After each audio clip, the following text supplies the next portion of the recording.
ഞാൻ ഒരുപാട് ടൈപ്പ് യാത്രയപ്പുകളിൽ പങ്കെടുത്തിട്ടുണ്ട്. അതേപോലെ ജീവനക്കാരെയും കണ്ടു. ചില ജീവനക്കാരുണ്ട്, ചില ഉദ്യോഗസ്ഥന്മാർ അവർ ഓഫീസിൽ വന്നു കഴിഞ്ഞാൽ പിന്നെ ഒരു പട്ടാള ചിട്ട, മിലിറ്ററി ബാരക്ക് പോലെയായി ഓഫീസ് അവർ മാറ്റും. എല്ലാത്തിനും ചിട്ടകളുണ്ടാവും, കടുത്ത നടപടികളുണ്ടാവും. ഈ ജീവനക്കാരെ മുഴുവൻ അവർ മര്യാദ പഠിപ്പിക്കും, മര്യാദ രാമന്മാരാക്കിയിട്ടേ അവർ വിശ്രമിക്കൂ. അവർ ഗൗരവക്കാരായിരിക്കും, ചിരി മുഖത്ത് കാണില്ല. ഇങ്ങനെയുള്ള ജീവനക്കാരുണ്ട്. എന്നാൽ മറ്റു ചില ആൾക്കാരുണ്ട്, ഒരു സർക്കാർ സ്ഥാപനം എന്ന് പറഞ്ഞാൽ ഒരു ടൂറിസ്റ്റ് കേന്ദ്രം പോലെ ആളുകൾക്ക് വരാം, കഠിനമായി ജോലിയെടുക്കണം, പക്ഷേ അവർക്ക് വളരെ സ്വാതന്ത്ര്യങ്ങൾ ഉപയോഗിക്കാം, അങ്ങനെ പറയുന്ന ജീവനക്കാരുമുണ്ട്. അങ്ങനെയുള്ള ഈ രണ്ടാമത് ഞാൻ പറഞ്ഞ ആളുകൾ വിരമിക്കുമ്പോൾ ഈ കൂടെയുള്ളവർക്ക് വലിയ നഷ്ടബോധം ഉണ്ടാകും, അവർക്ക് കരച്ചിലടക്കാൻ കഴിയില്ല. അങ്ങനെ ഒരു യാത്രയപ്പ് കൊട്ടാരക്കര കണ്ടു. ഔദ്യോഗിക സേവനത്തിന് ശേഷം പടിയിറങ്ങുന്ന പലർക്കും വ്യത്യസ്ത തരത്തിലുള്ള അനുഭവങ്ങൾ ഉണ്ടായി കാണും. ഇത്തവണ തന്നെ ഒരുപാട് ആൾക്കാർ പടിയിറങ്ങി. എന്നാൽ കൊട്ടാരക്കരയിലൊരു വൈദ്യുതി വകുപ്പ് ഓഫീസിലെ ഒരു മേലുദ്യോഗസ്ഥൻ പടിയിറങ്ങിപ്പോയപ്പോൾ അവിടെ കരയാത്തതായി ആരെയും കണ്ടില്ല. സോഷ്യൽ മീഡിയയിൽ വന്ന ഈ വൈറലായ യാത്രയെ പിന്നെ വല്ലാതെ ആകർഷിച്ചു. അതുകൊണ്ട് തന്നെ ഞാൻ കരുതി ഇത് പ്രേക്ഷകരെ ഒന്ന് കാണിക്കണമെന്ന്.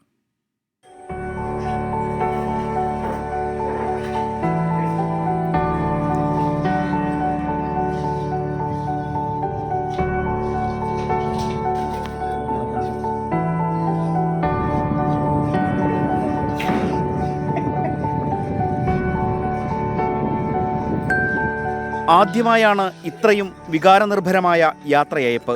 കൊട്ടാരക്കരയിലെ കല്ലട ജലസേചന പദ്ധതി ഓഫീസാണ് ഈ വൈകാരിക രംഗങ്ങൾക്ക് സാക്ഷ്യം വഹിച്ചത്.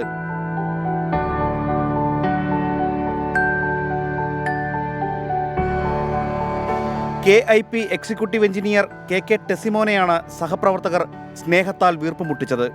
ആരെയും ഒന്ന് സ്പർശിക്കുന്നതായിരുന്നു ആ ദൃശ്യങ്ങൾ. എന്തായാലും കല്ലട ഇറിഗേഷൻ പ്രൊജക്റ്റിൻ്റെ എക്സിക്യൂട്ടീവ് എഞ്ചിനീയറായി വിരമിച്ച ടെസിമോൻ ആയിരുന്നു ആ ദൃശ്യങ്ങളുണ്ടായിരുന്നത്. അദ്ദേഹം നമ്മോടൊപ്പം ചേരുന്നുണ്ട്. സർ, ഏതൊരു തരത്തിലായിരുന്നു ആ ഒരു വിടവാങ്ങൽ? എങ്ങനെയാണ് അങ്ങനെ ഒരു സന്ദർഭത്തിലേക്ക് ആളുകൾ മാറിയത്? അത് പറയുമ്പോൾ നമ്മളായിട്ട് ആർട്ടിഫിഷ്യലായിട്ട് ഉണ്ടായതല്ല, അവരുടെ ഹൃദയത്തിൽ നിന്ന് തോന്നിയ, ഞാൻ വിരമിക്കുമ്പോഴുള്ള ഒരു വൈകാരികമായ ഒരു വിഷമം അവർ പ്രകടിപ്പിച്ചു എന്നുള്ളതേ ഉള്ളൂ. അവർ മുൻകൂട്ടി എന്തെങ്കിലും പറഞ്ഞിരുന്നു ഇങ്ങനെ യാത്രയപ്പ് ഉണ്ടാകും, അങ്ങനെ എന്തെങ്കിലും മുൻകൂട്ടി സൂചന തന്നിരുന്നു? ഒരു യാത്രയപ്പ് ചടങ്ങും വേണ്ട എന്നാണ്.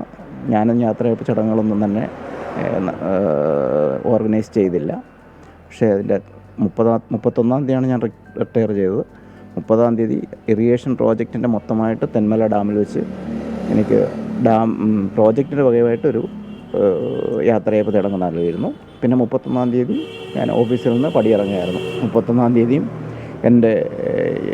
എൻ്റെ സഹപ്രവർത്തകരായ എൻ്റെ കീഴിലുള്ള മിക്ക അസിസ്റ്റൻറ്റ് എക്സിക്യൂട്ടീവ് എഞ്ചിനീയേഴ്സും എല്ലാം അവിടെ വന്നിട്ടുണ്ടായിരുന്നു. എന്നോടുള്ള സ്നേഹപ്രകടനമായിരിക്കും അവർ കാണിച്ചത്. കൊല്ലം ജില്ലയിലെ കരീപ്ര സ്വദേശിയാണ് ടെസിമോൻ. 1999 പാലക്കാട് ജലവിഭവ വകുപ്പ് അസിസ്റ്റന്റ് എഞ്ചിനീയറായാണ് തുടക്കം. കല്ലട ജലസേചന പദ്ധതിയുടെ ചുമതലയിലേക്ക് വന്നതോടെ ജനപ്രതിനിധികളെയും ജനങ്ങളെയും ഒന്നിപ്പിച്ചായി പ്രവർത്തനം. പ്രളയകാലത്ത് തെന്മല ഡാമിലെ ജലനിരപ്പ് സുരക്ഷിതമായി നിലനിർത്തിയതിന് വ്യാപക പ്രശംസ നേടിയിരുന്നു. കൊല്ലം, പത്തനംതിട്ട, ആലപ്പുഴ ജില്ലകൾ ജലസമൃദ്ധമാക്കുന്നതിനും ടെസിമോൻ നേതൃത്വം നൽകി. നിസിമോളാണ് ഭാര്യ. കൊല്ലം TKM എഞ്ചിനീയറിംഗ് കോളേജ് വിദ്യാർത്ഥി എൽസ തങ്കവും +2 വിദ്യാർത്ഥി വെസ്ലി ഉമ്മനും മക്കളാണ്. 24 കൊട്ടാരക്കര. ഒരുപക്ഷെ ഈ എക്സിക്യൂട്ടീവ് എഞ്ചിനീയർ അദ്ദേഹത്തിൻ്റെ ജീവനക്കാരെയും സഹപ്രവർത്തകരെയും എത്രമാത്രം ആഴത്തിൽ സ്നേഹിച്ചിരുന്നു, അവരോട് എത്രമാത്രം മഹാമനസ്കതയോടെ പെരുമാറി എന്നുള്ളതിൻ്റെ ഏറ്റവും വലിയ ഉദാഹരണമായിരുന്നു ഈ അദ്ദേഹത്തിൻ്റെ യാത്രയപ്പ് ദിവസം കണ്ടത്.